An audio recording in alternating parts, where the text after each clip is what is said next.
Hi hi hi hi hi viewers, చూస్తున్నారా nature ఎంత అద్భుతంగా ఉంటుందో. మన అమ్మ ఒడిలో నుంచి ప్రకృతి ఒడిలోకి వచ్చేసరికి నేచర్ని మనం ఎంజాయ్ చేయాలి. సో దాన్ని ఎప్పుడు దాంతోనే ఉండాలి. మనతో పాటు ఉన్న పక్షుల్ని జంతువుల్ని మనతోనే చూసుకోవాలి. సో చూస్తున్నారా? సో ఇవి చూస్తూ మాకు ఒక సబ్స్క్రైబ్ ఇవ్వండి, ఒక లైక్ చేయండి. సో మీ సబ్స్క్రైబ్స్ మాకు చాలా హెల్ప్ఫుల్ అవుతాయండి. మేము ఏమి చెప్పాలనుకున్నా మీకు డైరెక్ట్గా రీచ్ అవుతాయి. Viewers, please subscribe my channel. Welcome to chikki world and subscribe my channel.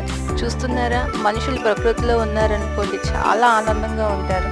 So వాళ్ళు ఆనందంగా ఉన్నప్పుడు ఫ్యామిలీలో ప్రతి మెంబర్కి కూడా ఆ ప్రకృతిని మనం పరిచయం చేయాలి. ఆ ప్రకృతిని పరిచయం చేసే పిల్లలకి పక్షులు జంతువులు అంటే కూడా వాళ్ళకి డైరెక్ట్గా తెలుస్తాయి. కాబట్టి నేచర్ని ఎంజాయ్ చేయడం తెలుస్తుంది.